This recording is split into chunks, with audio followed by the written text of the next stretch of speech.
여러분 그 정권 교체 당한 여러 가지 요인들이 있습니다. 그중에 뭐가 있는지 아세요?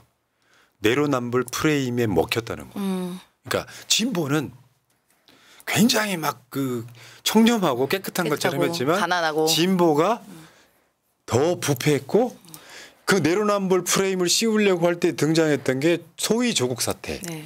여러분들 조국 사태란 말 별로 안 좋아하시는 거 아는데 소위 이른바라는 말에는 세상 사람들이 그렇게 부른다라는 뜻이 포함되어 있어요. 네. 원하진 않지만 일종의 사회적으로 통일된 용어라고 보시면 돼요. 소위 이른바 조국 사태. 이게 검찰이 쿠데타라고 설명을 하면 보수 어르신들이 못 알아먹으니까 그때 봐라 아예 진보인데 표창장 위조하고 있거나 사실 아니지만 그 프레임 하나하고 예를 들면 저 정말 억울하신 분 박원순 시장 네. 거기에 같이 비슷한 시기에 일어났던 오거돈 부산시장의 사건 이것들을 막 버무려 가지고 내로남불 진보의 내로남불 했던 그게 먹혀서 20대한테 먹힌 거예요. 특히 20대 남성들한테 먹힌 거예요. 네. 그래서 정권이 바뀐 거예요. 근데 사실 우리가 알잖아요. 저쪽 애들은 거짓말이나 부패나 뇌물이 드러나도 수사 안 하는 거. 그 이야기를 한번 해보려고 그래요. 네. 자, 첫 번째. 대통령실이 어저께 언론 플레이가 오지드그만. 조선일보 통해서. 이재명 축하난 전달차 연락했는데 답변이 없었다. 아니, 이게 대통령실이요. 국정 운영의 컨트롤 타워인 곳입니다. 아니 이런 자잘한 게 속보로 나오고 이게 아니라고 해명하는 게 이게 국정 운영이 얼마나 준비가 안 됐고 능력이 안 된다는 게 저는 이거 하나로도 보여줬다고 봅니다. 이거는 그냥 이재명 대표가 그동안 계속해서 만나자 했는데 대통령실이 한 번 말고는 안 만나지 않았습니까? 네. 그래서 거기에 대해서 야 우리도 축하난 주려고 했는데 거절했어. 답변을 안 했어. 이런 식으로 몰아가려는 그런 언론 플레이 같습니다. 그러니까 결국 이제 거짓말한 거잖아요. 지금 대통령실이. 네. 이거는 이제 구라실입니다. 아니, 대통령실이. 길게 이야기할 건 아닌데 쟤네들은 좀 약간 양아치스러워. 쪼잖아. 보내지 마 이 새끼들아. 안 받아. 받고 싶지도 않고 저런 거 많이 받으면 있잖아. 물 주기 힘들어. 안 보내도 돼. 아니 선물이라는 게 마음이 담겨 있어야지. 웃기고 자빠야 돼. 민주당 입장? 알려드립니다. 오늘 정무수석이 대통령 축하난을 이재명 당대표에게 전달하려고 여러 차례 연락했지만 답을 받지 못했다는 보도는 전혀 사실이 아닙니다. 더불어민주당은 정무수석 예방 일자와 관련해서 조율 중이었으며 축하난 전달과 관련한 어떠한 대화도 나눈 바 없습니다. 이 같은 보도가 나온 데 대해서 강한 유감을 표명하며 사실관계가 바로잡히기를 바랍니다. 예. 없는 사실이라는 거야. 저건 그런 것 같아요. 이 대통령실 가면 출입 기자들이 있고요. 거기에 우리 임성은 소장도 그런 거 잘 알 텐데 자기들 이름 내지도 않고 네, 네. 소위 고위 관계자 그러면 수석급 정도 돼요. 네. 고위 관계자 그 밑에 이제 비서관급 될 수 있는데 아 우리가 난 보내려고 했더니 민주당 연락이 안 돼. 안 받으려는가 봐. 이러면서. 그런 식으로 이제 거짓말하는 건데요. 예를 들어 이런 게 있어. 국회의원실들이 국회의원 출연을 시킬 때 이제 국회의원하고 직접 이야기하면 국회의원 바쁜데 막 청문회 중이고 막 그러잖아요. 그럼 우리도 우리 스텝과 그쪽 국회의원실도 스텝끼리 연락을 하게 하는데 꼭 얘네들은 그런 때가 있어요. 우리 보좌진들 보면 내가 방송일 때 모르는 전화를 해. 스킬이 잘못돼 있는 거지. 그러면 문자를 딱 먼저 보냅니다. 이러이러한 이유로 통화를 한번 하고 싶은데 시간 되실 때 전화 주세요 하면 돼요. 네. 근데 전화 한번 해놓고 모르는 전화야. 전화 한번 해놓고 난 전화했다라고 이야기하면 그런 기술들이 없는 거죠. 진심으로 보내고 싶었으면 들고라도 옵니다. 맞아요. 예. 맞습니다. 아유. 아니 이게 가짜 뉴스인 것도 진짜 역겨운데 뭐 축하하네 안 받네? 근데 이게 무슨 엄플할 정도의 사안이에요? 그렇죠. 지금 국회의원 의원실 분들한테 제가 그 이야기를 힌트로 드리는 거예요. 모든 업무에 있어서는 가르쳐야 돼요. 전화해서 안 받으면 그걸로 끝이야. 그럼 문자는 요즘에는 다 대부분 다 그 전화번호가 이게 등록이 돼 있기 때문에 네. 모르는 전화번호는 스팸이라고 생각해서 안 받는 경우 많아요. 문자 한번 보내주시면 되거든요. 맞습니다. 며칠 동안 방송할 때마다 전화를 해갖고 이 전화번호 뭐지 하는데 나도 오기가 생기는 거야. 문자 한 통이 없어서. 내비뒀더니 진짜로 국회의원실이더라고. 어딘가요? 안 가르쳐 주죠. 이따 살짝. 자, 그다음에 채널 구독 좀 하시고요. 구독은 늘 하셔야 돼요. 내가 구독이 돼 있는지 안 돼 있는지는 여러분들이 중간에 확인을 한번 해보세요.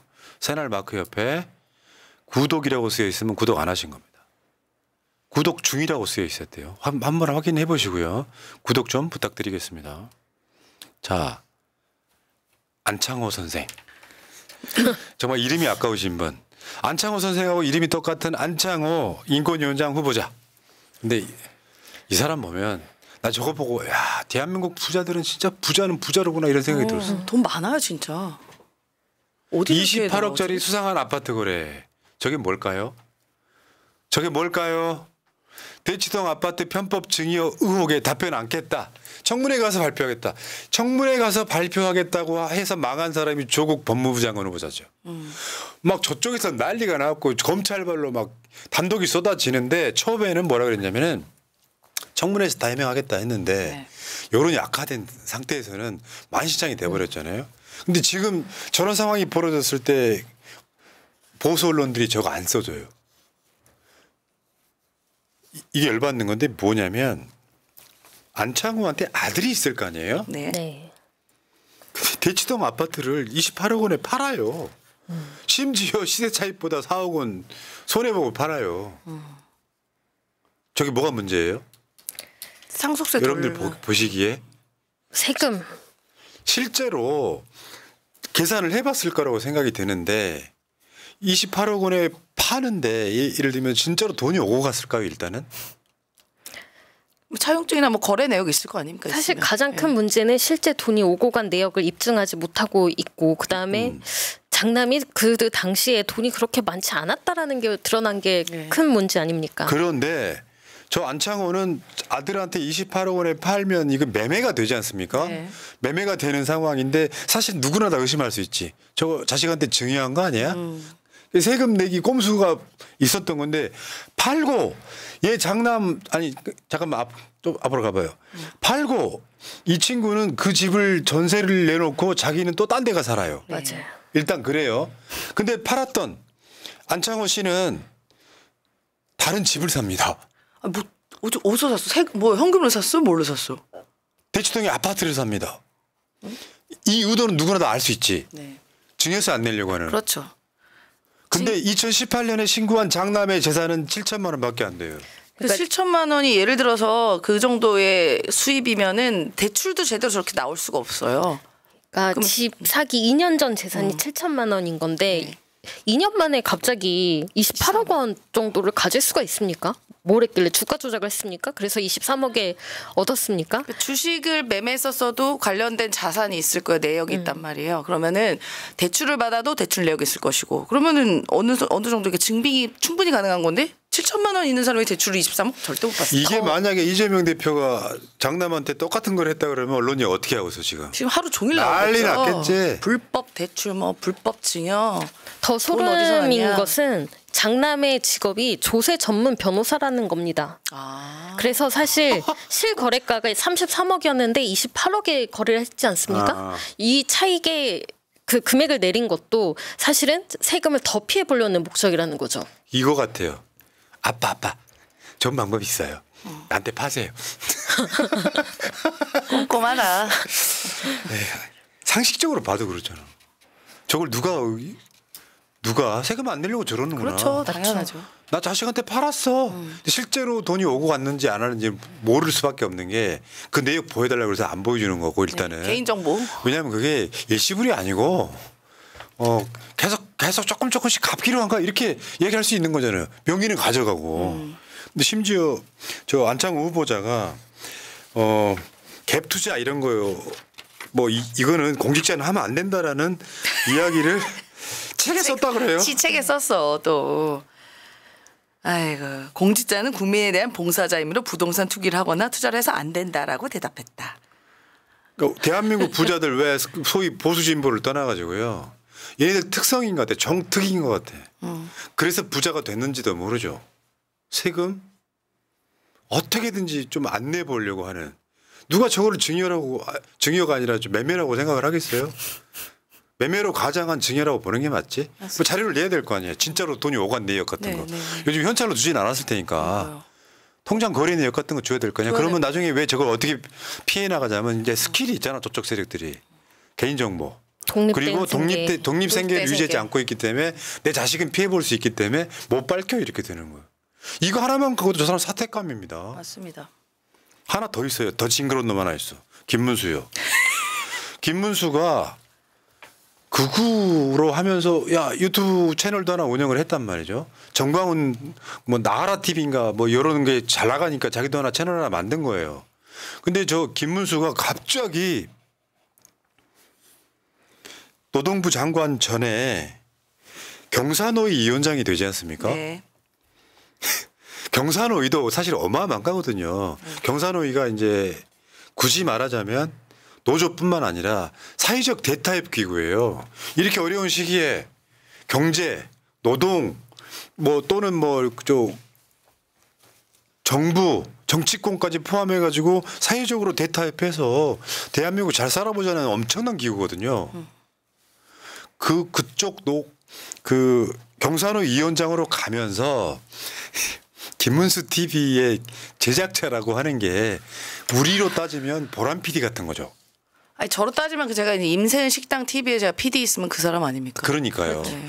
근데 그 경사노위로 데리고 가면서 그 제작자를 자문위원? 자문위원. 경사노위 자문위원으로 임명해가지고 지금까지 급여를 1년 넘게 지급을 했다는 거야. 1억. 저거는 얘가 경사노위 위원장 되면서 극우 컨텐츠 때문에 문을 닫았단 말이에요. 네. 그래서 지금 유튜브 활동을 안 해. 그 자기가 데리고 있던 그 직원을 경사노위 자문위원으로 위촉을 해가지고 1억 넘게 돈을 줬다는 거야. 네. 보람 PD. 내가 어디 공직에 진출하면 너 내가 데리고 갈게.